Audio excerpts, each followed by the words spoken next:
Good evening. Motorists in the Midlands will be allowed to drive at 60 miles an hour through motorway roadworks instead of 50, under plans being considered by the government.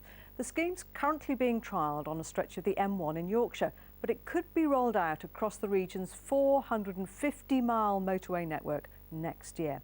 Our Staffordshire reporter Sean Greschek has been taking a look at how the increased speed limit would work for drivers here. Alan spends most of his time on the road running his courier business. Today, he's let me join him on his journey as he picks up a package in Lichfield. Congestion, unsurprisingly, is a daily struggle. So, what do you make of this idea of the trial about increasing the speed limit that you can travel through roadworks? It's a good idea. Obviously, the thought of the safety of the workforce on the motorways has to be considered. But I do feel sometimes that the reduced speed limits are a little bit excessive. So this could make a difference, you feel? I really do, yes. At the moment, drivers aren't allowed to go faster than 50 miles per hour near roadworks on motorways. But if the trial of 60 miles an hour in Yorkshire is a success, that rule could be scrapped. It's 1:30 and we arrive on a business estate in Lichfield to pick up the package that Alan needs to transport to London. All right, thanks a lot. Well, Alan's got to head down the M40 now to drop off that load. Meanwhile, what do other motorists think about this idea of increasing speed limits through roadworks? Myself, I do a lot of motorway miles, and the most frustrating thing is when you're rolling along at 50 miles an hour but you don't see any roadworks actually happening. So, in my opinion, yeah, it's a good idea. The speed limit is put there for safety for the workers, but it may help congestion, but is life worth it? It's not clear whether this idea will be introduced across the West Midlands. The government says it will be looking carefully at the results of the trial before looking at rolling it out more widely next year if it's a success. Sean Greschek, BBC Midlands Today, Lichfield. Well, that's just one idea, but all last week you were in charge of asking the questions about congestion, which we followed up. Earlier today, we put some more of your points to the 4 candidates hoping to be elected as the Midlands Metro Mayor in May next year. Now, the Mayor will lead a partnership of 12 local authorities and 3 local enterprise partnerships, covering a large part of the West Midlands region, with similar powers to the Mayor of London.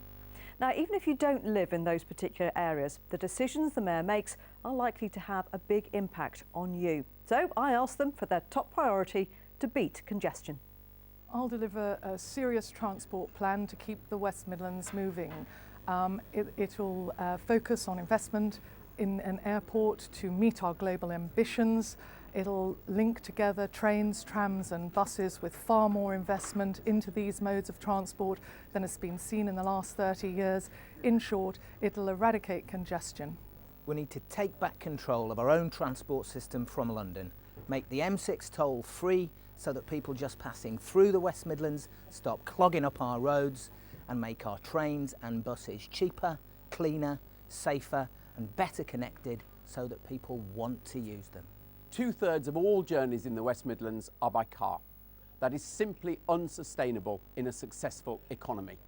It must be reduced, and that means a radical transformation of our public transport. So what the West Midlands needs is a mayor who can unlock the investment to make that happen. I want to build a 24/7 transport system like London's that connects people to places quickly and cheaply rather than sitting in traffic for hours. And I want to take urgent action to tackle the dirty air, which contributes to about 3,000 early deaths in the West Midlands every year because of things like congestion. Well, lots of your questions on congestion and the M6 toll. Fair to say that was a pretty hot topic. Here's one of the questions that came in from Peter Stiles. He says that Highways England should buy the M6 toll and make it toll-free, thus taking heavy traffic off the old M6, which costs millions to maintain. Sean Simon, who would pick up the toll from the M6 toll if it was free? Who would pick up the bill? The government should pick up the lion's share of the bill, because it's not West Midlands people that use that road. That's a road to take people around the conurbation who are not starting or finishing here. The point is that the people who don't do that, because they're put off by the charge, are clogging up our motorways and our roads in the West Midlands. So the government needs to deal with it because it is a national problem, and we need to take back control of our roads inside the conurbation. It's a very big cost. I mean, it's 2 billion. 2 billion investment could be better used elsewhere. We need to free up our arteries. We've got all sorts of critical roads like the A6, the A38. Those roads really need to take a much greater bulk of the transport. It's a billion, to be fair. Even the Department for Transport have said it's only a billion. Well, £1 billion to the government is small change. 2 billion quoted in the press. Can I just say though, it's whatever the cost, and it is significant, both of you accept that, it is not the main issue about congestion. It's frankly a sideshow, and the statistic that proves that is actually 85% of the traffic on the M6 in the West Midlands is traffic within the West Midlands, and that's why we have to look to other solutions. OK, we need to move on and talk about lorries. We've had an awful lot of questions about lorries. Graham Castell sent us this question from Kidderminster.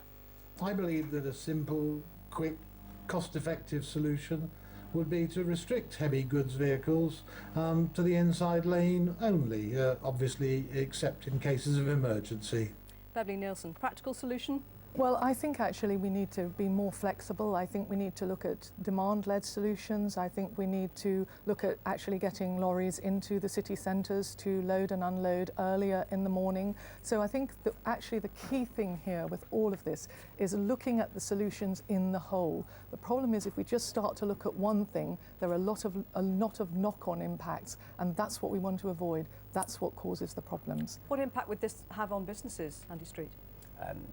Probably unwelcome from businesses, but I think what is very intelligent in the question is there do need to be some practical solutions to this as well. So I suspect businesses would also say there are big hold-ups in the main network off the motorways, and actually tackling them quickly would really give relief soon, and that's what I would promise to do. Lorries should be on the M6 toll. Most of them are going round the region. They don't want to pay £11 to go on the M6 toll. And if it's true, and there's no evidence actually, that 85% of M6 usage is local, that's 15% of our traffic that could be off our roads. That would make a massive difference overnight. James?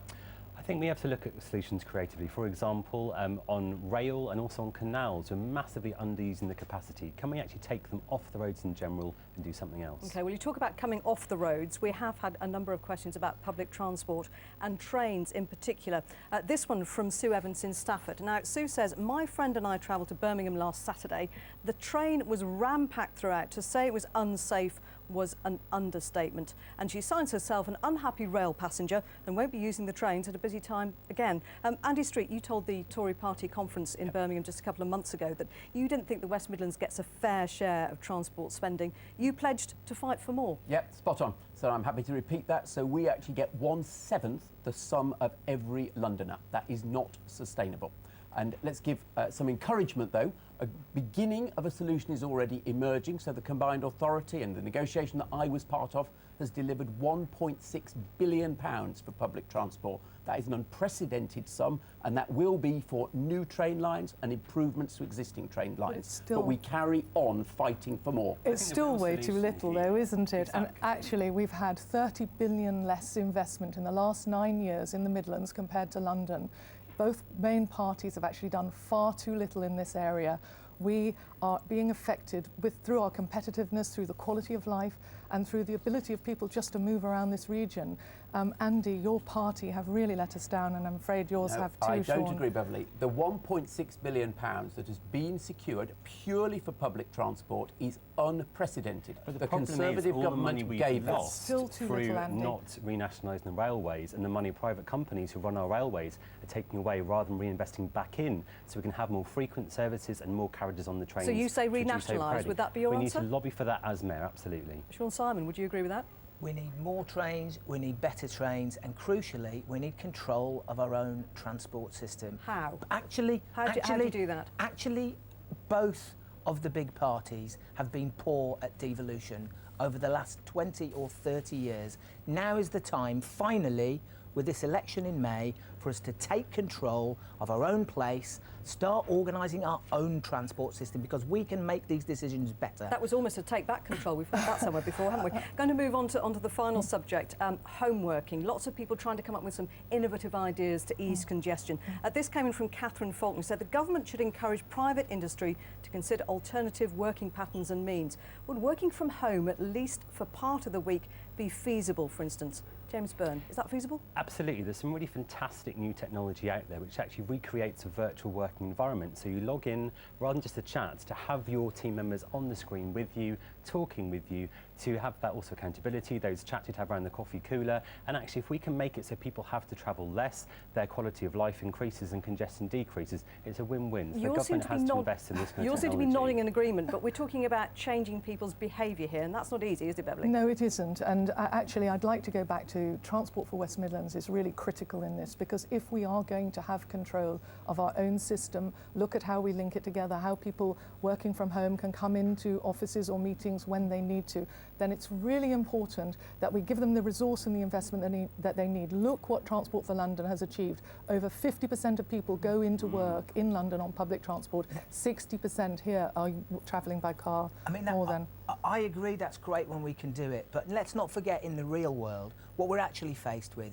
is vast numbers of people who work shifts and awkward hours, who work in the night time, in hospitals, public transport, in the entertainment industry, and they can't get home on public transport. I've got 2 daughters who work shifts in the West Midlands, and they can't get a bus or a train home, and we can change that. We could change it quickly and easily at low cost. That's what we need to do. Lots of challenges ahead for whoever the West Midlands mayor might be. Thank you very much indeed to all 4 of you. Thank you very much. Thank you.